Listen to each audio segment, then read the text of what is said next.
Thanks for tuning in to the Black Rifle Coffee Network. This is the Medevac Podcast, powered by the Robert Irvine Foundation. I'm one of your hosts, David Reid. And I'm your other host, Christian Meyers. Thank you very much for joining us today. If this is your first time to the Medevac Podcast, there's a price for the show. You have to share it with a friend or family member if you get something out of today's episode. So make sure you do that if you learned something valuable or if you take something away today. Our guest today, welcome back, Jason Tabansky.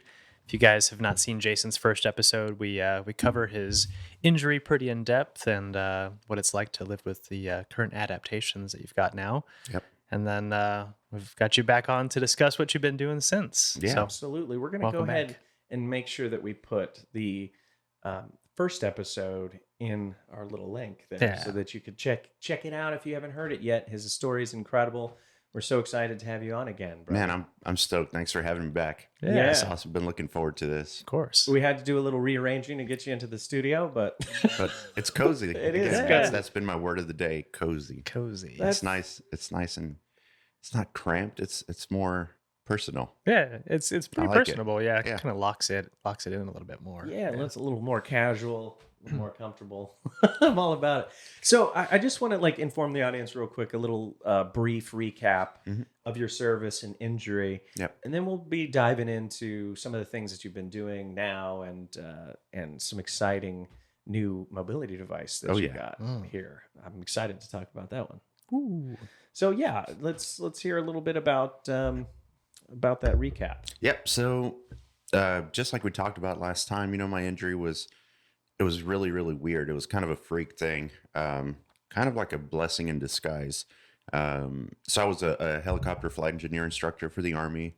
Been flying for over 10 years. I was in Germany. Got the chance of a lifetime to go to London. I always wanted to go to England. And it served at the time that I was the flight platoon sergeant, I could arrange flight schedules. So I'm like, I'm going to London. Put myself on this one. Yeah, exactly. Well, little did I know that was going to be my last trip, right? Yeah. So get to London, going through the air show and everything. And on probably second to the last day, I was coming down the aircraft, about 5 feet off the ground, just slipped. It was drizzling, brand new aircraft, didn't have all the non-skid and all that stuff. So slipped, kind of yanked my neck really, really hard. And then over the next 3 days, I developed symptoms, starting from like neck pain to mobility issues, being able to turn. Woke up one day, I couldn't move from my waist up. And eventually I woke up not being able to move at all, as my body was paralyzing itself. So I got rushed to the ER, went through an emergency decompression surgery, found out that I had a strep bacteria living in my neck that when I yanked it, it kind of caused inflammation and compressed my cervical spine from C4 to T4. So about 18 inches of bruised spinal cord is what I woke up to. Wow.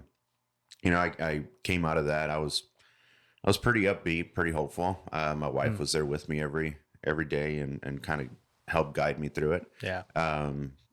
So, the injury progressed. I went from not being able to move from my shoulders down to being able to regain a little bit of like hand function, arm function, stuff like that. And eventually got to the point where 5 months of rehab at the VA here in San Antonio allowed me to be able to live out in the community with my injuries and adaptations. So phenomenal. Yeah. After that, just kind of dove straight into adaptive sports. And that's kind of been my life.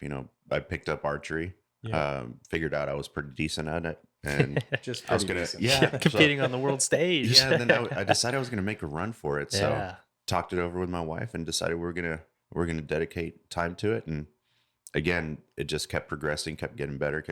And here I am now. Yeah. Incredible. Phenomenal. I think I just wanted to retouch on the fact that, it was shoulders down in the beginning, right? Yep. And through strenuous physical therapy, you were able to recover. Yeah. And last time we spoke, you said that you're getting back into physical therapy, right? Oh, yeah. Yeah. So how's that been going for you? And since we last spoke on the show, I get 3 hours twice a week. Okay.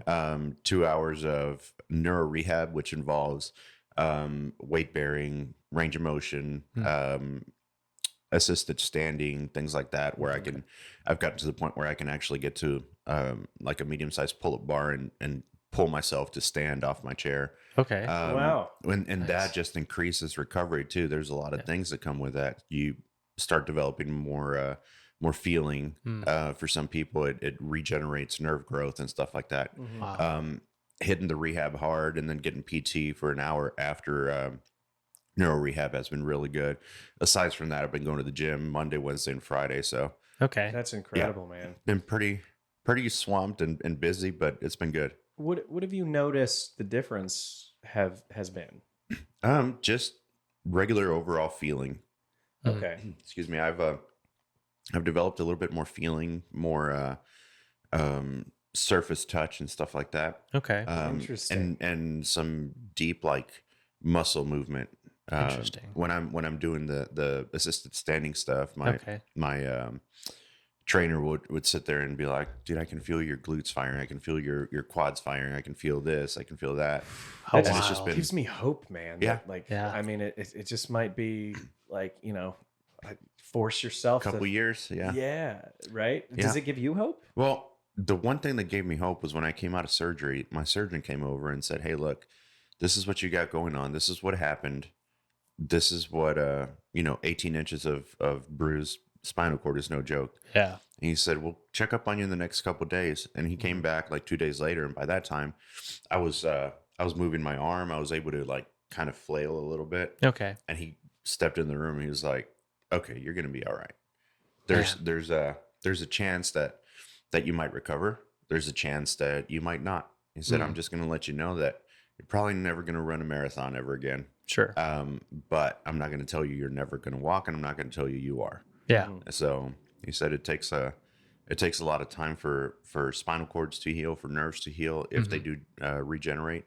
And he gave me a time of said he heals about 0.5 millimeter a month. Mm-hmm. So if you do the math of that times 18 inches, Yeah. it's quite a bit. Christian, what was the therapy that we're talking about? Nerve conductivity with plant-based medicines.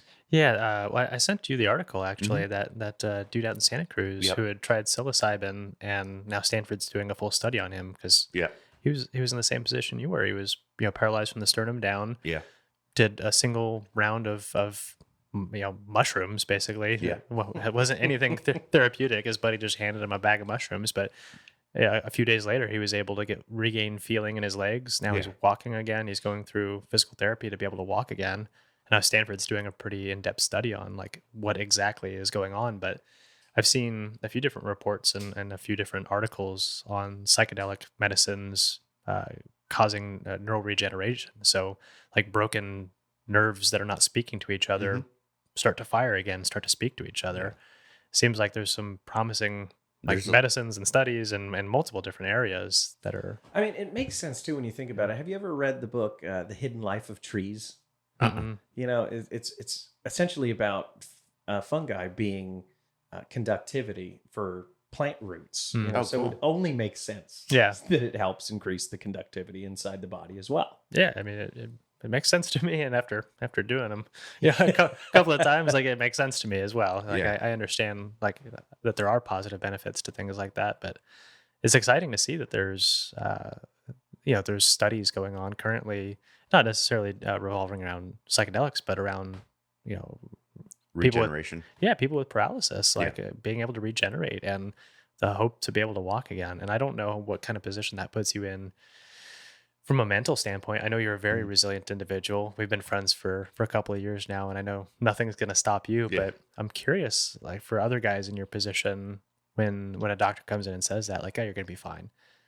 What does that do to you mentally? That's got to tear you in both directions. It does, honestly. Yeah. I think it all depends on the mindset that you have going into it. Mm-hmm. There's a lot of guys that are out there that have that why me mentality. Absolutely. I think I just, my upbringing and both my family, high school sports, military and stuff, I had more of a why not me mentality. Like what makes me so much more special than the next guy. Man. So I was able to just kind of take it on and just live with it. Yeah. But yeah, all those studies are going on. There's nerve regeneration studies with cervical implants as well, or what do they call them? Epidural implants. Yeah. Where they take a little like rubber conductor and bridge the gap where the spinal cord's either severed or bruised or hurt, and it bridges your brain's electrical impulses going down to your other nerve endings. Yeah. And people can actually stand. They regain some bodily functions. Man. It's just kind of weird. It trips me out because it's linked to this little like computer that you carry with you, and I'm always thinking like, man, it would be my luck. I always lived through Murphy's Law, that it would be my luck that I'd be out walking somewhere with that little computer, and then the batteries would run out. dies, That would and just collapse right there in the middle of a the sack mall. of potatoes. You just have to stop. You can't move forward anymore. And just- then just like, excuse fall. me, sir, I know you're not going to believe me, but I'm paralyzed. I walked through the door, but now I'm Exactly. paralyzed. But now, I can't move. Sorry, officer. yeah, Sorry, somebody- officer, I can't. Does anyone have a Step out of charger? the vehicle. Do you have a spare charger? Yeah. It's so interesting to think about the new therapies, new programs, new techniques that are coming out. And I just wanted to ask you, how infuriating is it knowing that there is treatment programs out there that are not in the United States currently, such as stem cells? Stem cells. My Yeah, God. I mean that's a double-edged sword. I've actually talked to a couple of my doctors really in depth about that. I've got a really good doctor here at the VA. Okay. And her recommendation was just wait a little bit longer. Stem cells apparently are really good to treat like acute injuries such as like shoulder issues, knee pain, stuff like that. But their worry is if you inject stem cells into the spinal cord, some of those stem cells, let's say 75% of them go to the affected area, but that other 25% can kind of go somewhere else and can actually turn into tumors or cancerous cells. Yeah, Cancerous. that is And then very true. You end up with the same issue. Yeah.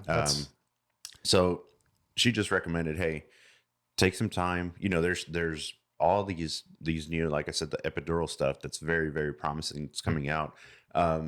The only thing that kind of did tick me off, and it really got me thinking of the what the hell is going on mentality, was because I was active duty in the military.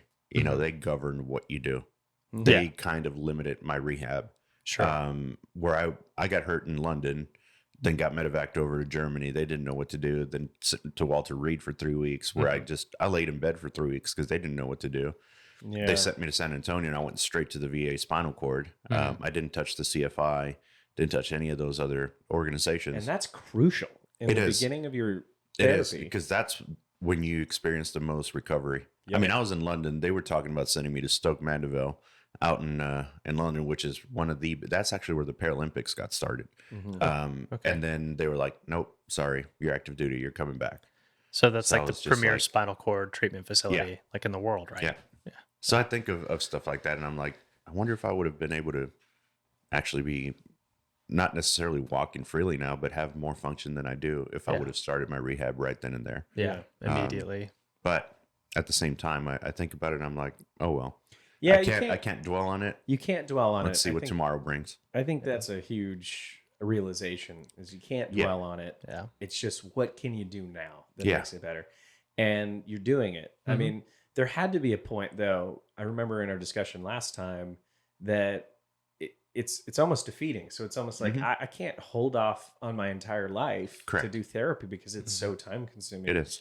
But at the same time, it is proven to help you. Yeah. So like, how do you navigate that? That is probably one of the hardest choices. I've got a good friend of mine, Sean, that it's really hilarious because we were friends in Korea. We hung out multiple times. He was an MP and everything out there, and we hung out. You know, we went out and whatnot. And then I was doing PT at the VA one day, and I just started like staring through this dude's massive beard. And I was like, you look really familiar. Yeah. And at that time, Sean had a really, really, he had a motorcycle wreck, got hit out in Italy, and he had a really bad TBI. So his speech was pretty impaired. Okay. And, you know, he started slowly telling me about his career and started talking about Korea. And I said, well, what year? In 07, 08? I was like, okay, I think you're the one. And we wound up reconnecting. But Sean left San Antonio and moved to Tampa. And he's dedicated his life to recovery. I mean, this dude does PT 6-7 times a week. Yeah. And is constantly in recovery to the point where he's actually able to take steps with a walker and do stuff like that. He's really recovered, right?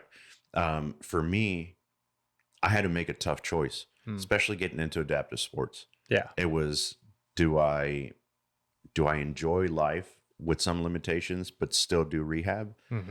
Or I felt like I was going to miss out on life completely if I just focused on rehab. Yeah. Stuck in the hospital all the time. Exactly. Yeah. And that just, to me, in my opinion, it messes with your head a little bit more. So I kind of took the heal your mind, heal your soul, heal your body approach. Yeah. And that's what I did. I started getting outdoors, started doing stuff. Yeah. Going on little hunting trips, just, trying to live. Yeah. And learn how to navigate with limitations and adaptations. There's a balance, right? You have to have that balance. I mean, if you want to just focus, actually, if you have a realistic opportunity, like you've got to take that into consideration. It's almost like somebody wanting to be a pro football player, but he's only 5'2", and you're like, okay, dude, you've got to be realistic. So if your recovery is super fresh and you've got opportunities and you've got a realistic chance to get back up, go for it. Like, give it a year and see where you get. And if you see progress, continue. Sure. But if not, I mean, don't miss out on life. Don't miss out on opportunities that you're only going to get once. Yeah. So it's a true story. It's a true story. Well, I'm glad that you've found that balance. That's the biggest thing is, it takes work and it's excruciating and it sucks, but the longevity that you're going to have outside of that, it's going to make it worth it. It's like, we talked about this last time, 3 years of extensive work, is going to set you up for a lifetime of success. Yeah. Yeah. And I think I'm reaching, even now I've got a good balance, like I said, between doing rehab on Tuesdays and Thursdays and then hitting the gym on Monday, Wednesday, and Friday. Yeah. And that still gives me a chance to, kind of hone my craft where when it comes to archery, because I'll shoot during the day on Mondays, go to the gym in the evenings. I'll go and do rehab today, shoot in the evening, and vice versa. And I'll just do it throughout the week as well, because that's the other thing, if you want to be an athlete, if you want to be performing at an elite level, and I learned this about a year or 2 years after I started, I got a big eye opening of you can't, just be a part-time. Can't dip the toes. Exactly. Yeah. You can't be a part-time athlete and expect to be great at your sport. You've got to be dedicated to it. So you throw in a third thing. Now you've got to find even more of a balance in it. But it's not impossible. It just takes a lot of pre-planning and then just executing your plans and make sure you don't deviate from them. Yeah. It's good. And maintaining a schedule is really important too. Exactly. I imagine that helps tremendously with it does. keeping you on track throughout the week. Yeah. So with your PT right now, do you guys have a goal set for this current iteration of physical therapy? Like what progress you're trying to get to, or is this you're restarting PT indefinitely? No, so I actually started last year, and my goal was to just reduce spasticity in my lower extremities, because my legs were getting really spastic. And for people that don't understand that, it's like living with a permanent Charlie horse in your legs, or getting cramped up from not moving. Your muscles kind of do what they want whenever you stretch them out. Like, for example, if I sit in my chair for 12 hours a day, when I actually stretch that muscle, it's going to fire on its own, and it's really annoying. So that was the goal, reduce spasticity. So we're kind of getting that under control. Okay. And then improve muscle tone and lower body, do more weight bearing to prevent bone density decay and osteoporosis, things like that. Okay. And then my goal was to get back in the 300 club on the bench. Hell yeah. That's my. Oh man, That's far my out. I'm at about 265 right now. Dang, that's incredible. We're getting so how's the bench work? Like, what do you like? Just hop on a bench? Actually, we've got a table there at the PT gym. Okay. He's got a table, and I'll jump on this table and get under a Smith machine and load up as much as we can to equal the actual amounts, and then go from there. That's incredible, man. Yeah, I mean, you got arms for days after pushing this thing around, right? Yeah. Shit, yeah. Yeah, that's one thing. It does build up your upper body, or it can also tear it down. So, maintenance and recovery is really important. Yeah, absolutely. What do you think the most, I guess, annoying thing would be being stuck in a chair? There's a couple things. Yeah. Well, I'll take the list. So number one, like I said, for me personally, the most annoying thing is that involuntary muscle spasticity. Yeah. I mean, that will drive me absolutely insane. And this happens at night and stuff. It happens all the time. What's the sensation like for you? So for example, if I go into my vehicle right now and I'm transferring into my driver's seat, once I jump in there and my leg straightens out a little bit, that muscle will be like, ooh, stretch time, and it'll just kick out and lock out.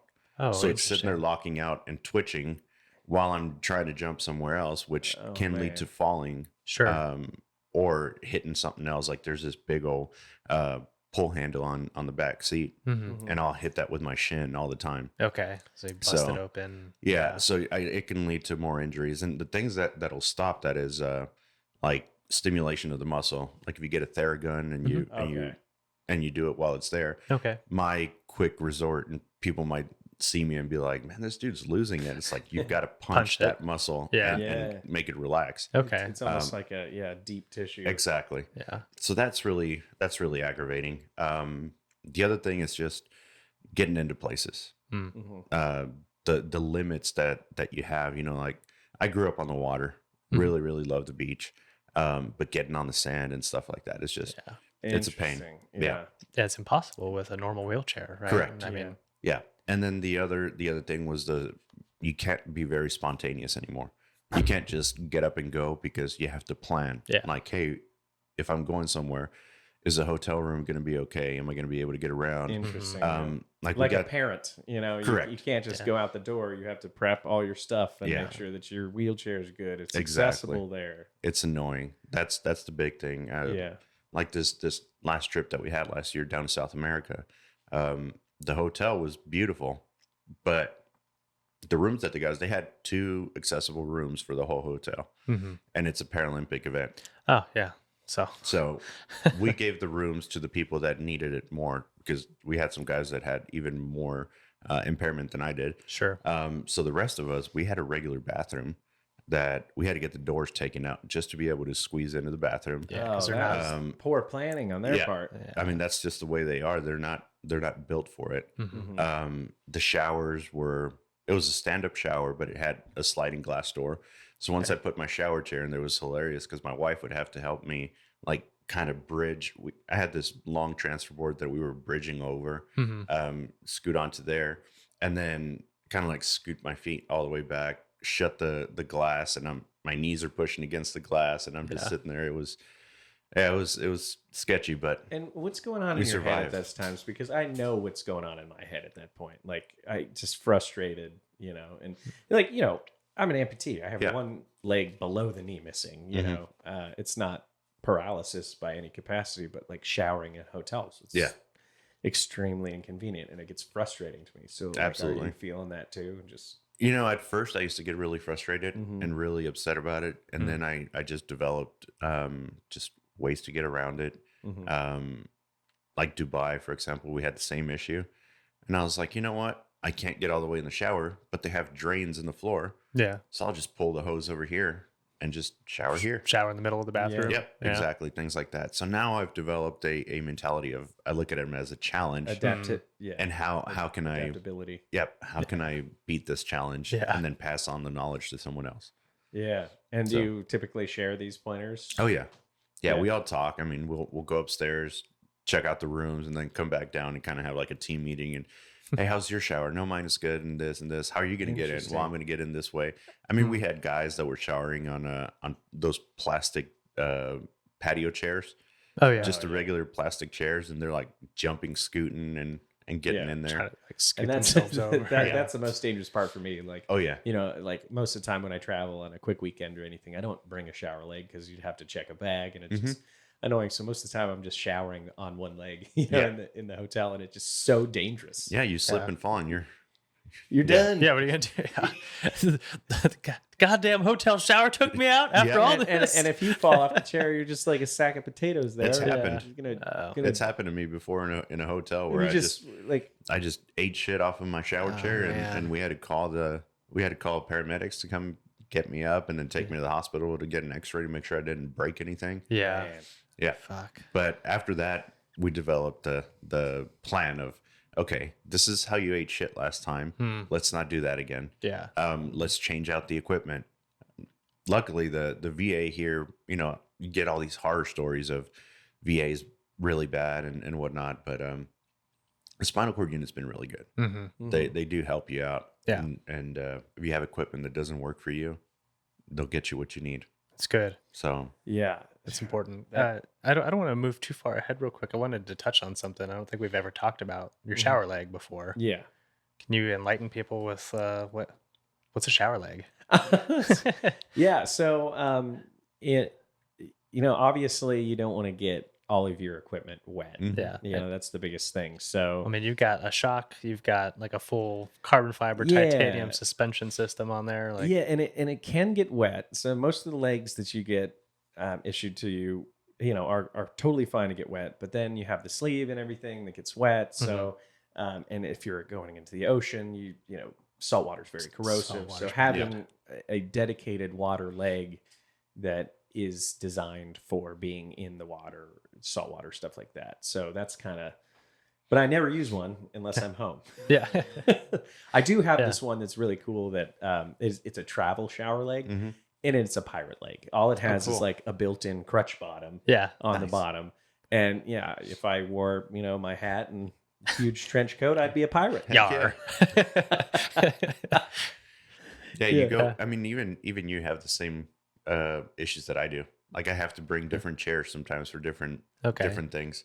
If not, I've got to be really, really careful about corrosion and stuff like that. I push my equipment to the max because I like to live my life. I go down to the Rio Grande Valley a lot, down to the coast to go duck hunt. Okay. Yeah. So we're out in the marsh, and I mean, my chairs get muddy. They get salt water on them. Went fishing one time and we got caught in a storm out there. So I was drenched in salt water and everything.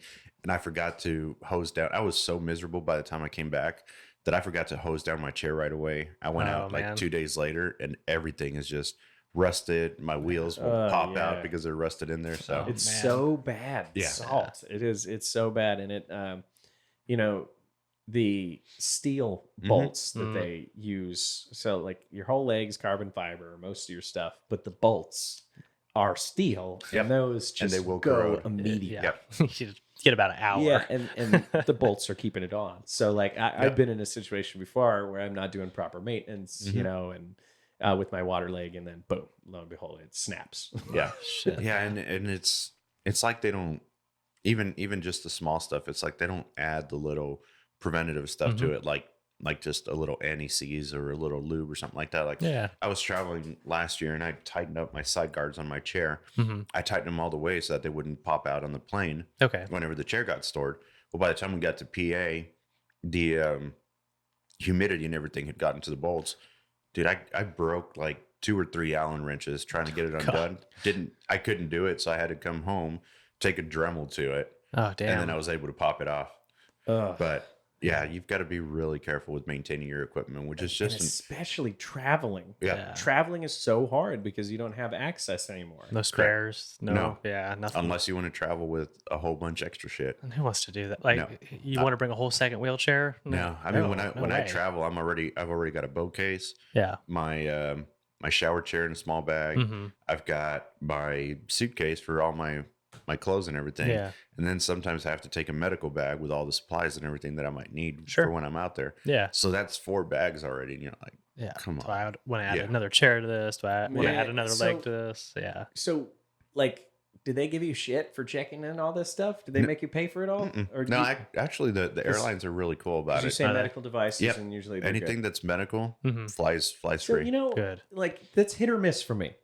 Because most of the time I'll have a leg in my bag and I'll be like, there's some medical device in it. And they look at me like, what does that mean? Yeah. So how do we educate the airlines to do their own job and realize that Yeah, you just got to, I mean, sometimes you got to break it down for him. Yeah. I always try to be nice to everybody. Of My course. big thing is be nice to customer service, because you're not going to get anything in return for being mean. They're just going to treat you worse. Yeah. 100%. So you Never get explain to them, irritated. Yeah. exactly. You explain to them that, hey, I've got some medical stuff in here. Mhm. Okay, cool. Most of the time they just, Wave you it. know, they Yeah. understand and just let you go. Yeah. I've had one where a lady was like, well, you need to open it and see it. And I need to see it. And I said, no, you don't. Yeah. You're not allowed to do that. That's HIPAA. Exactly. violation. Yeah. And I And also, explained it can to you her. see me in the fucking chair? Exactly. Yeah. And once Like, what do you think I'm doing she here? understood it, she was like, okay, I'm sorry. I know now for the next time. Yeah. But Which yeah. is great. Yeah. Proper education. I'm sure this is under ADA, right? ADA Correct. is the one who. Yeah. So I'm sure there's some sort of printout. I'm sure there's like a little section, like section They make it 1802B. extremely difficult to find, though. Really? Yeah. They Do make it they? extremely difficult to find. Yeah, I I mean, figured there would be like you a find it- printout. Oh like, no, they don't want you to know this. Of course, If you well, of find course, it, yeah. print it out, laminated, carry it in your pocket. That's what I was saying. Like the service dog thing, for Mhm. instance. Like if you're at a housing unit and you need to turn in like the card, it's the urban housing development. Like there's a section that you would print out. And, like here's the questions you're not allowed to ask me about this. Like it's a Mhm. service dog. You can't ask anything beyond that. Yeah. Yeah. It's the same thing with this. Like I hand you, this is a medical device. You're Yeah. no longer allowed to ask me anything beyond this. It's a free bag. Yeah. Like if you had that Yeah. little placard laminated or something, maybe, I don't know, like I think some people, might help educate them. yeah, I think some people out there, they take advantage of the system Oh, and kind of screw it up absolutely. for everybody else. Yeah, that's everywhere you go, yeah. though, right? That's what happens. I mean, it happens with everything from parking to services Oh, to dude. travel. Parking. So- at the, when I see, I go to the VA, you Yeah. know, every couple of weeks. I'm in and out of there for checkups or whatever. And every time there's a DV plate parked in the handicap spot. I'm like, Yeah. you motherfucker! Like, That's- so you in- have a service rating. That's all that means. In Correct. the state of Texas, you're allowed to do It's- that. Fuck With the placard. that. Fuck. You're You've got to allowed- have a blue placard to go along with DV. Yeah, it They has to changed be. that. Yeah, it has to be. They changed that. Mhm. Oh, okay. You have to have Oh, a blue placard to Good. go with is your that DV Purple tags. Hearts too? I don't know. That's a good Because question. I know that. But I thought Purple Heart was still like, Automatically. It was I automatic, think in the but- state of Texas it is. It's nowhere else. Yeah. yeah. No, what gets me is like BAMC. Mhm. I hardly ever have any appointments at BAMC, but I hate going there. Mm. They've got 5 parking spots in the front, and it states on the sign, van with lift, van with lift, van with lift. But Mhm. everybody's Corvette or sedan is parked in there. Yeah. And I got to a point Yeah. one day when I got sick of it, I just blocked someone in, parked, Yeah. went into my appointment, came out, and they were pissed. Yeah. They're like, I've been trying to leave for 30 minutes. I said, go ahead and call the MPs, yeah. Go ahead. please. And Yeah. we'll see who's going to be right. Yeah. I got So- time. You got yeah. time? I want to go down in this rabbit hole. Like I Yes. want to know exactly what happened. Yeah. Did this guy like just huff and puff and get in his car and leave? No, so I get there and there was like this small like luxury sedan Mhm. parked there, and every other spot is taken, and I was just like, I don't have time for this shit. Yeah. I'm not gonna go park all the way in the back, because I've parked all the way in the back and I've gotten close to being run over like 2 or 3 times in that parking lot. Mhm. So I'm like, I'm not gonna play this game right now. I'm just sick of this shit. So I parked, Yeah. got out, went into my appointment, did my thing, came out, and there's this guy just sitting there pissed off in his car. And I opened my van and I'm going to get in, and he comes out and he's like, you know what you did? I'm like, yeah. He said, I've been trying to leave. I've been trying to go home for like 30 minutes. And he's yelling blah, at blah. you from a Yeah, chair? I mean, he wasn't yelling, but he's just I'm sorry. he's pissed off, right? It's like, I've been trying to leave for like 30 minutes and blah blah blah. I was like, I'm sorry, you took a spot that I needed. Yeah. He's like, I should call the MPs and see what kind of ticket you're gonna get or something like that. And I was like, please do. Go for At it. that point, I just went like straight sarcastic. I Yeah. came back down the ramp and I was like, please call the MPs. Look at that sign right there that says van with lift. Call the MPs and let's see who's going to win this one. Yeah. And he just huffed and puffed, got in his car. I got in, went home, Yeah. and just rode home with a big smile You should on have my been face. like, what are you gonna do? Hit me? Yeah. Bring it. What are you gonna do? Yeah. Hit me? Yeah. Strike a disabled people- person. That's federal, I think. People just don't have the ability to step outside of their own shoes Yeah. and understand the situation. Yeah. Was this guy an amputee or in No. a chair or No, just a retiree, an older retiree. And that's something that I talk about with people. You know, there's a big sense of entitlement That's in the veteran exactly it. community. A sense of entitlement. I live out in Disgusting. Bernie, and the HEB there in Bernie is always packed. Yeah. I always park out by the gym and then just roll down. And I love it because there's always this one guy that parks there. And I always roll down and I'm like, man, you got my spot again. I'm glad you need it more than I do. And I just roll in. I always say that to him, and he still doesn't get it. So it just becomes to me, it becomes a joke. Cause I try and look at it on the positive. I'm like, I'm going to get a little bit of a workout. Sure. Let's do this. Yeah. Other times when I'm just in a really big rush, I'll have to bypass stuff. I have to just park in front of the store, dude. Yeah. Just park in the red zone. Sorry, this asshole's in my blue spot over here. Yeah, but one way to get around stuff like that to kind of teach people without having to confront them sometimes, because you can't sit there and wait for everybody to come down. Texas came out with this awesome thing called Parking Mobility app. So you download this app, you see somebody doing something screwed up, you take a picture, and it goes straight to the police department. Oh, so they get a notice in the mail or they get a call. We could wait. You're telling us that we could now act as parking enforcement meter maids. In New York, you actually get paid to do that. Really? So if you turn in, it's idling trucks. So like big rigs that are idling, they'll in New York they'll do it for half an hour, 45 minutes, an hour, 2 hours. They'll just leave their trucks idling. If you turn them in, you get paid like $400 or $500 for one that gets busted. Wow, it's like 25% of the this is great. of the ticket goes towards it. To New York, like make 6 figures a year for what? Like, that's a hell of a side hustle. Yeah, right. It is. I'm just gonna Uber people, and while I'm Ubering them, I'll stop and see the idle trucks. Yeah, double dip, baby. This is it right there. Yeah, new career. There's things like that out there now that people don't know. Yeah, I had no idea this was a thing. But to be honest, I don't think so. A lot of our audience, I don't think they spend all that much time around disabled people. So like parking in a disabled spot, it's something they don't ever consider. Yeah. It's something that you see as you're walking into the store. Like you're not going to stop and like, is that a blue placard on this car? No, it's something you don't pick up. But you don't pay attention to it until you actually in the situation, or you're surrounded by it. Yeah. I never noticed disability in a wheelchair until I was in it. Yeah. Like I remember having a friend in high school that was in a chair. Yeah. But we just kind of treated him like just one of the guys. Yeah. Nothing changed. Yeah. Didn't give him any special treatment. And it wasn't until I was actually in the situation that I'm like, oh, so this is what I can't do. This is what I can't do. Yeah. Yeah. What do you think that that you see from the average person who maybe is never exposed to speaking with a disabled individual? Really kind of standoffish for the most part, or what's the typical reaction? Because a lot of our audience, like you said, they're curious about it. Everybody has questions they just don't want to ask. But people have a tendency to really baby, those who are disabled. That is true. And that's one thing that I absolutely try and correct. Like, you're just a dude. Don't think of me as being helpless. Yeah. Just think of me as being a little bit different. I can still do some of the same stuff that you do. I just have to do it differently. Yeah. And I see a lot of timidness when people are talking. They're really afraid to ask questions, or they don't know what to do. And I'm an asshole when it comes to stuff like that, and not in a bad way, because I've got a good sense of humor and I like to share it with everybody. So I'm always cracking jokes about being in a chair or, at the archery shop, we're sitting there and one of my best friends is like, oh man, I feel bad. I beat the crippled dude. And all these kids that were there were just like, oh God. I can't believe he just called him that, right? Yeah. Or just cracking small jokes, and you'll see the people like, is it okay if I laugh?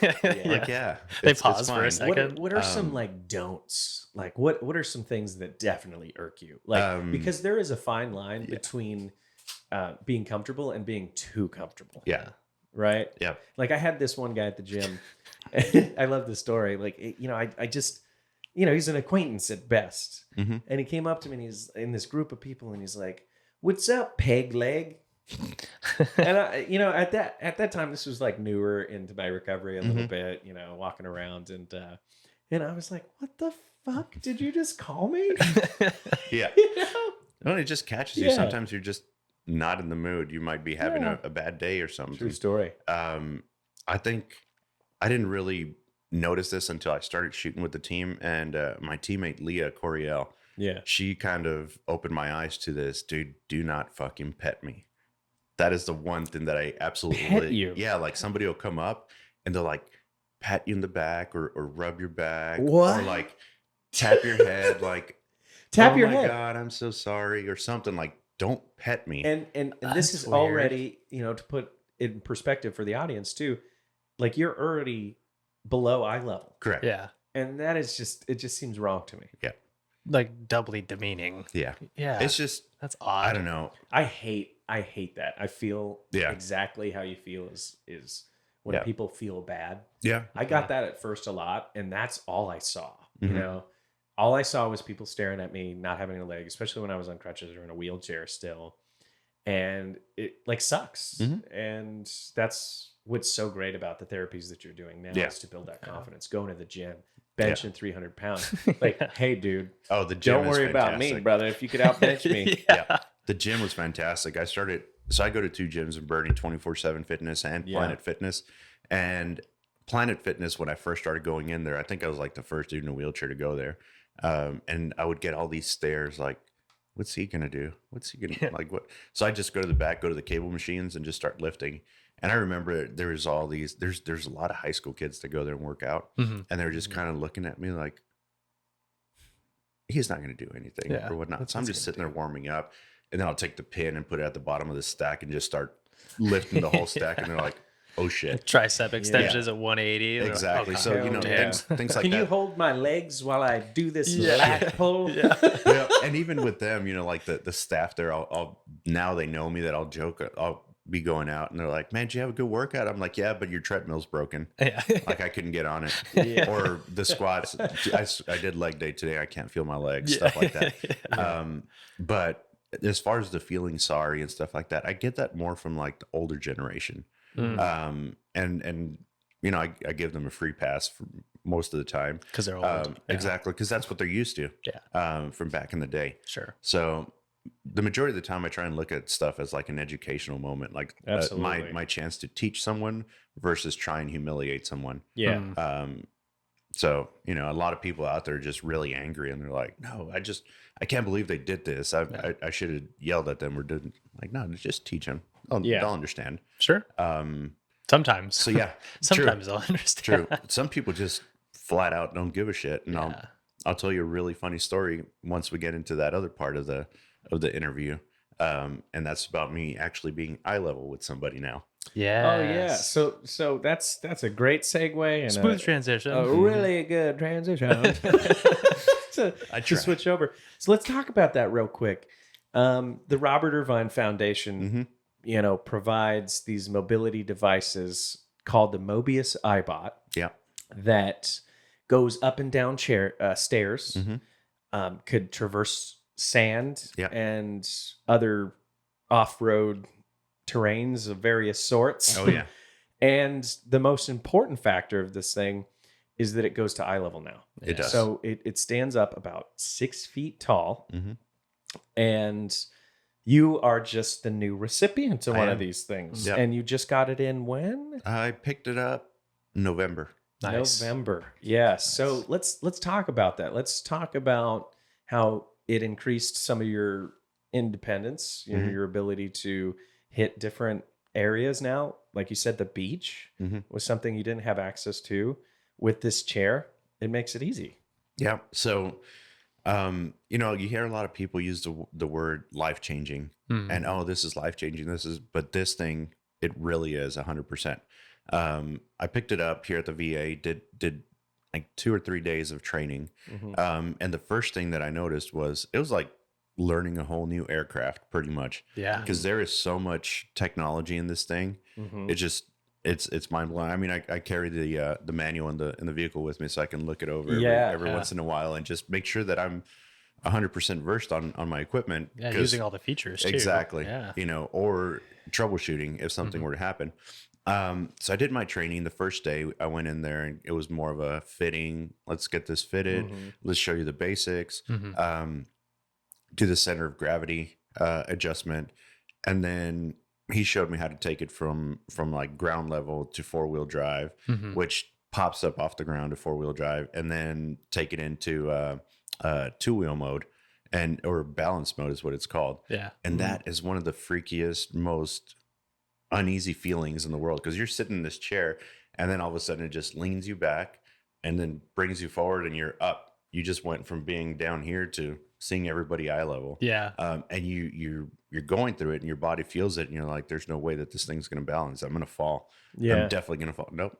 You're up. Still doesn't You could fall. literally stand in any angle and push, and this thing will stay upright. It's incredible. Yeah, it's almost like it's got a built-in GPS, because if I lean forward, it'll correct that and come forward, but then it brings me right back to the same spot. Yeah, it's got an active gyro in it. Gyroscopes, same technology as the Segway. Yeah, exactly. Yeah.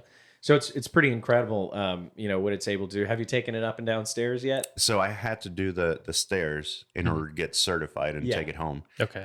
And because, sometimes I'm with my wife, she had to go and get the training as well. Sure. And nothing tests your marriage and your trust more than this. Yeah. And having someone it is scary. take you up the stairs and then bring you down. Because when you're coming down the stairs, you go all the way to the edge and over. And you've got to trust this and trust that the other person's going to be able to hold you. So we did that, and she was able to get certified on it. Nice. And then I learned how to do it myself, how to, kind of balance myself and pull myself up and do that. Took it home, and I had it that first night, woke up the next morning, and it was about to freeze. So I had to get to my my water storage and all that stuff and help my wife winterize it. Well, I've got a chair that'll go through off-road stuff. Oh, wicked. Took it in the backyard, and I've got a massive slope in the backyard. Yeah. Took it no problem. Went through the dirt. Went back there. Was able to help and do stuff. Came back. Good to go. Day one, huh? Yep. Day one. That's awesome. And then 2 weeks later was the Valero Alamo Bowl. And I was like, you know what? I'm going to take this over there because I don't want to push my chair around, and I want to be mobile and do stuff. So I took it, and I was in balance mode the whole time. And people's faces was just surprised. It's a showstopper. Oh, yeah. Yeah. Yep. Yeah. People didn't understand how or what I was doing, especially when we were inside. And I went from, sitting eye level, raised it up because it'll go higher, to being like 6'3". Yeah. And then just going through the crowd. It's Now incredible. you're above everyone else. Yeah. Yeah. The one thing that somebody unfortunately learned is that if you see me coming through, do not go in front at the last minute, Yeah. because you will Get run over. basically get punted. Because when you go to stop, so I'm Yeah, going, and I kicks was going relatively fast, and somebody that was pretty inebriated decided, I'm just going to go in front. And when I went to stop, my feet came out, and this person got punted. Oh, And I was like, I'm so sorry.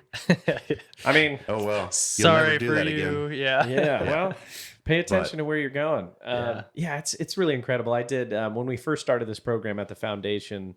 I went up to New Hampshire to do the training and go up and down the stairs, and it is intimidating. It is. All get up. Yeah. To really trust. You have to lean all the way back. Yeah.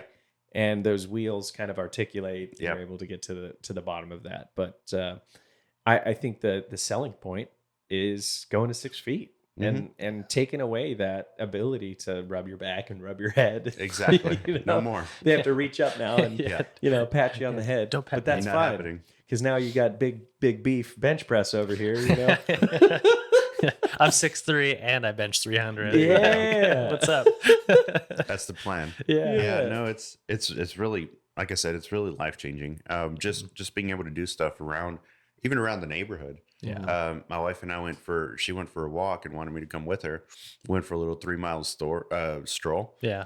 Dude, my battery didn't even, like, one bar wasn't even gone. It was still full. Yeah. That's great. So it's very, very efficient. It's a very efficient chair that you don't need to waste a lot of energy on. Okay. Yeah. The battery lasts forever.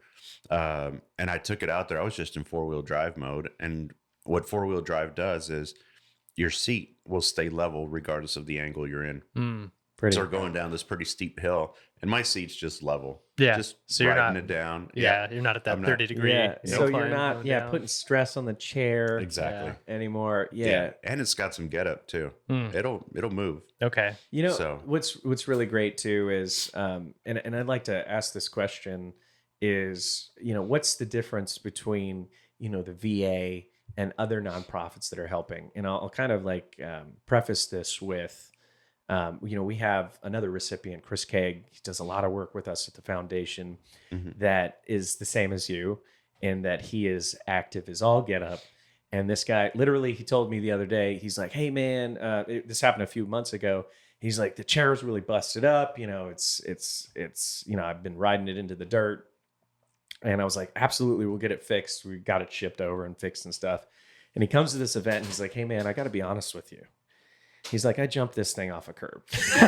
And he's like, I went flying off the chair. And I was like, okay, so you were doing extreme sports with this thing, which was not rated for it. But still, knowing that, we were able to fix it up for him, and he's riding it brand new. So the same thing happens with you. If there's any issues with it, the foundation takes care of it. So my question would be is like, what's that difference you notice between nonprofits and those government vessels that are supposed to help you out as well? Yeah, I think it's just circumventing all that red tape that comes with it. The VA's got a lot of steps where you've got to get a doctor's referral, you've got to get it's got to go through purchasing, it's got to go through this, and it's got to go through that, and then there's not insured. Medical. Correct. That's the biggest thing. That's where we come in. Is they don't insure this. But yet the VA reaches out to me on a weekly basis requesting these chairs for individuals. And I get very frustrated with that, because if you see the need and you see how valuable this is to individuals, why are we not insuring this? Yeah. It's a $43,000 chair. It is. But it changes your life. And 100%. Who better deserves it than someone who sacrificed themselves for this country?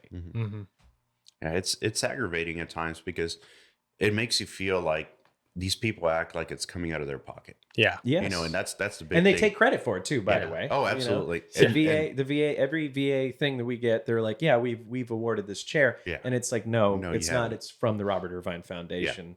And we're providing this to help out. Yeah, there's a lot of things that we see where it's even just our regular manual chairs. Like, hey, I need new wheels, or I need this. Okay, well, we gotta send it up to get approved. Yeah. And somebody will sit there, and I've heard this a couple times before. Oh, this other person doesn't need it, so you don't either. Yeah. Or you've already got something, so you don't need it. And I'm like, dude, it's not coming out of your pocket. Yeah. And it's at the end of the day. And I told one doctor, I got really upset. I said, you know what? At the end of the day today, when I go home, you're gonna walk your ass into your car, drive home, and then walk into your house and live your life normally, while I have to push this broken ass chair into my vehicle and then push it up a hill to get in my old house and do all this stuff. I hope you sleep good at night tonight, knowing that you can do all that and I can't, because they're just, I don't know, it's like they feel so self-righteous at times. And we could do better. It's because there is a lot of people that take advantage of the system. Yes. But at the same time do not lump everybody into that category. Like, especially, there's combat wounded, there's physically injured. You can prove that. Like, you can see it. Listen, PTS, it's a tough one, right? It's he said, she said. Correct. On PTS. But you're sitting there in a freaking chair. You got vets that are legless, missing eyes, burned all over their entire body. Those are the people you should be taking care of. Yeah, without question. Yeah, it was really aggravating, because before the iBot, I didn't have a power chair, and my PT wanted me to get a power chair, and he's like, "We're going to try and get this. We're going to work it out. We're going to get you one." But we had to fight because the doctor would. I mean, they would just completely refuse it, saying that it was not needed. Yet you go upstairs outside of the spinal cord, and there's other vets up there that definitely don't need to be rolling around in a power chair, and they get them like nothing. Yeah, and that is very true. And everybody downstairs in the spinal cord units having to fight over this stuff. It's crazy. Yeah, it is insane. It's just I have to see it both ways. some people might be jaded from others taking advantage of the system. So they don't want to make the difficult call. But taking advantage, like how many people are taking advantage for wheelchairs? Yeah. Or power chairs? Yeah. Or adaptive, sporting equipment? Like how many people are looking for the monopeg skis, right? Yeah. There's probably only a handful of Yeah, there people is. who even qualify for them. So why question it? Is my point. Yeah, to Dave's point, I agree. Like if you're trying to take advantage of the system, there's a lot of other ways to do that, and there's people who do that constantly, but not for things like this. Yeah. Like it. Oh yeah. Let's see. Paralyzed. Check. What do you need? Yeah. Let's give you whatever you need. Yeah. Like, at that point, that's all the conversation should be. Is Yeah. how can we best assist you? Yeah, and I now? mean you can be careful with that too. Yeah. If you're a provider, if you see the person is not using it or is not doing what they said they would, okay, I get it. Yeah. But if somebody's showing like they're continuing to participate in what they said they were going to do, Yes. a little bit more support would be appreciated. And that's where the nonprofits differ, because you talk to a nonprofit, they're there to help. Yes. And they just go directly from you to the source of the equipment, and then boom. Like talk about that. Like how streamlined was working with the foundation for you? Extremely Honest. Yeah. And so I got a call from New Hampshire, and they said, "Hey, we're going to set you up with the PT here at the VA, because he's certified and licensed to do iBot training and stuff like that." So I go and make an appointment with him. We sit down. He goes over all the specifications, and then we submit an order. And about a month later, he calls me and goes, "Hey, man, your iBot's on the way." And awesome. that was it. Yeah, and it's an incredibly easy process. And if anyone's interested in checking out one of these iBots, you could go to robertirvinefoundation.com, check out our programs. But essentially what we do is it's a quick application. We set you up with the New Hampshire office. They reach out to you and get it coordinated with the VA to get you all your prescriptions and everything, the paperwork required. That's the tricky part for me, because there's a lot of hang up in the VA for these devices when they're already paid for. Why does it take Why are you delaying months this? Yeah. to get these? Because when did we talk about this mobility device? June. In June, Yeah. and November is when you got it issued. Granted, there's a lot of appointments that you have to do, but it should be streamlined. Yeah. Like it should be very quick. It goes to the VA, they write it off. It's already approved and delivered immediately. So that's why it takes a little bit of time. Yeah. Yeah, and you can run into a lot of walls with your doctors and stuff like that. If they don't feel like you should have it, then you've got to go. They could still say no. Yeah. When it's paid for and approved. Insanity. It makes no sense to me. What a lot of people don't understand is, I mean, I don't know if you guys do this or not, but if the VA says no, a lot of guys have Medicare. Go to a regular provider. Yeah. Yeah. Get a prescription from them. Yeah. I mean, I don't even use the VA anymore. I use Medicare and TRICARE. Yep. Because it is just impossible to navigate that system anymore. Yeah, and that's where I feel for everybody else. For us, again, it's really easy because of the spinal cord unit is very separate. But all the horror stories from the conventional VA, it's difficult. Yeah. It's really hard to get referrals and get appointments and get all that stuff taken care of. But yeah. I want to touch on your archery with the chair. Have you done that yet? Have you? Not yet. Okay. I'm getting there. I'm interested to see, like, at that balance mode.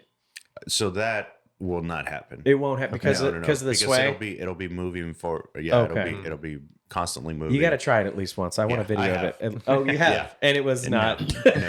It was not fun, and it definitely not safe. No, Not for anybody. not safe. Okay, But I will. This chair will be my primary mode of transportation when I go shoot the 3D circuit this year. Awesome. So I'll be shooting. so you just shoot from the four wheel position. Yeah, from four wheel, and if I need to, I can just bring it down all the way to be able to tilt my seat to wherever I feel comfortable. That is incredible, man. But I'll be able to. The majority of the 3D courses that we shoot on the national tour are relatively manicured. Okay. They're not horrible. Yeah. So that 4-wheel drive is going to be just fine. Excellent. It's gonna be able to go. I remember seeing you out at the golf tournament last year. Yeah. And that funky little contraption. Stand Up and Play. So that's Yeah. another Yeah. one. That's the Stand Up and Play Foundation. Yeah. They've got this thing called the Paragolfer. And Anthony Neto, who's man, he'd Very kill me if familiar. he finds out. Yeah, you Very know him. familiar with him. He's South African or Australian, one of the two. Okay. Somewhere out there. Yeah. He created or invented this thing, and that's what he does. So he called me one day and was like, "Hey man, you're still interested in playing golf? You know, go to Fort Sam, pick up this Paragolfer. Give it a shot. Are you going to come out to our tournament June 16th? If you have me, I'll be there." Oh, we'll have you any day of the week, brother. Seeing So- the iBot out there though this year, huh? Yeah. Yeah. I'll Well, bring, that's I'll where. bring them all. So June of last year is when we awarded the iBot Correct. to you, Yeah. or we announced it at least. Yep. And it's so great to see you cruising around in it now, brother. Yeah, I'll bring it. I'll definitely bring it out there. Hell yeah. I'll swing some clubs. Yeah. It's going to be a good year this year. Yeah, June 16th. A lot of things. And then the veteran adaptive archery shoot definitely. at Black Rifle. Yep. That'll be in May, I believe. It's Yeah. April. May. It's the last April. weekend. April. April. Weekend of the What's that? month. The 27th? 27th. 27th. April 27th. Yeah. Okay. April 27th. Yeah, I which should know that. if anybody, yeah, I mean, if anybody's edit in the that post. local area Yeah. that is watching now and has their own archery equipment or does not have their archery equipment Yeah. and is a vet, shoot me a message. Yes. I'm And where can we working find with you? Remind Adam. us where we could find you. So you can find me on Instagram under JT Archer. Mhm. You can find me on Facebook, Jason Tabansky, or you just send me an email, jasontabansky@gmail.com. That's amazing, man. Yep, I'm working with Isaac this year to try and Nice. get some people out there that have never done it. Excellent. So I'm really excited for it. I mean, it was a really fun event last year. Yeah. It Yeah. was, and it just kind of like ropes you right into that. Oh yeah. If you've never done archery before and you want to come out and join for this, it's an epic adventure. There's a bunch of handy capable folks out there Handy crushing capable. Bunch of crushing by the me way, at archery. Like Yeah. the word "disable" is no longer acceptable to be used Yeah. now, right? So what's the proper terminology? I don't know. I'm just a guy. it's- bunch of fucked up dudes out there. Yeah, I fucking don't broke know. dicks. There you go. What are we? We're not. It's not disabled anymore. Is there a new term for this? Adaptable, adaptive. Yeah, I mean adaptive athlete. That's Adaptive. I like Usually that. when my Sounds friends dope, like too. rush to help me to do something, Yeah. I'm like, hey man, I'm not crippled. I just can't walk. yeah. I got this. Like it's okay. I got this on my Man. own. It's Well, but- that's- but yeah, no, there's Yeah. a lot of cool people that go out to that. Super fun It's a events. great community. Yeah. Archery is very therapeutic for people. hmm I always encourage people to come out and try it. Yeah. Yeah. And then, if you get hooked, you might just want to do stuff like that shoot, Mhm. or you might want to pursue it at a Paralympic level, which is kind of what happened to me. I went and did a small shoot for National Veterans Wheelchair Games, which happen every year in different parts of the country. Mhm. And I wound up doing really good on that. And I was like, Yeah. okay, I want to try this. I want to challenge myself to compete at an elite level. hmm And here I am. And now And you you're are. crushing it, So far, it's been good. Yeah. I had man. a really good year last year. I started a little rough because I was going through some issues with World Anti-Doping. There was some crazy substance that was found in one of my samples, and we were fighting it. Got the call, and I had a hearing in January. Mhm. Got the call beginning of May, going, "Hey man, we won. You're good to go. You're reinstated." And this Wow. is correct me if I'm wrong. This is the only time in history That Yeah. we've that beaten this. anyone's ever beaten the Yeah. anti-doping. Yeah. Yeah. For this particular substance. Yeah. So from there on, it just, turned back on, started going back to the World Archery USA Archery Tour, which is what you guys see in the Olympics and stuff like Yes. that. And I was still competing on the 3D tour, shooting with a professional able-bodied guys. So I was like, okay, I just finished this tournament, but I got to drive to Florida. Like 2 weeks later, drove to Florida, came back. 2 weeks later, I drove to SoCal to San Diego, had a tournament out there, crushed the national record by like 60 points, and then just kept on cruising after that. So It's amazing. Hell yeah, yeah. it was fantastic. I qualified to go to Chile in November, and if you guys want to watch a like hair raising match. Just go look it up on YouTube. That match was crazy. I kind of let my head get the best of me. I was down by 7 points and came back to win by 1 at the end. Yes. Awesome. Won the Pan American champs. So that's yeah, great, it was really dude. cool. Fucking awesome, I mean, dude. It's incredible to see you keep carrying on, man, and crushing it. Yeah. You know, beating the average, or the better than the average, right? I mean, you're competing against the best in the world. Exactly. That's So the I get world stage, to compete against the best para athletes out there, but at the same time, I challenge myself to shoot against all the best able-bodied pros to try and make myself better and learn from them. Absolutely. And you're I'm getting there. You're getting that. Yeah. Like you're beating them. Yeah. At I mean, points. I've beaten a couple. Modest man over here. There's a few of my friends. I'll wipe the floor with them. No big deal. No, I mean, I'm very fortunate to be slaughter. friends with those guys. Yeah. It's a beautiful sport because unlike golf, you actually get to play with the pros and you know, shoot right next to them. It was incredible. And yeah, you guys should definitely check out the Black Rifle Coffee shoot April 27th. Yep. Be out there. Meet Jason. We'll be out there as well. Party time. You coming? Yeah. Oh yeah. I'm gonna get crushed again this year. Yeah. Get you guys practicing. Yeah, I need to go practice a little We bit need more. to call our buddy Justin Rokel. There you go. Yeah. You know, he's a cool dude too. But hey, brother, it's incredible seeing the work that you do and continue to do. I'm excited for you with your physical therapy. I know you're going to crush it. Yep. And next time we have you on the podcast, you're probably just going to walk through the front door. Hey, you never know. That would be dope. Yeah. Bench press me right out of the way. There you go. That's incredible, man. That'd be great. Actually, one of my closest friends, I actually turned 40 this year in August, and he's like, "Yeah, man, you know, I think for a present, I'm just gonna get you a sleeve of tennis balls for your walker." And I said, "Bro, if I'm using a walker, I'm already upgraded. So bring it on. That is. Bring it on." He's already manifested it. I guess I got to try it. You got to do it up, dude. I'm looking forward to it. It's got to be carbon fiber, like sexy. It's gonna be It's awesome. got to be like lightweight. The biggest thing is the reaction from everybody. Even at the gym, when I get on a standing frame and I stand all the way back up, I'm 6'1". So everybody just kind of goes, like, "Oh shit, we forgot how tall you were." Yeah, I didn't realize. So That's great. cool. Well, thanks for coming on, brother. Absolutely. Really appreciate you. Guys, make sure to check out Medevac Podcast Instagram for the latest updates on what's going on. We're super excited for season 2. Thanks for tuning in again. Hell yeah. Thanks for being here, fam. We'll see you guys next time. Bye. Take care.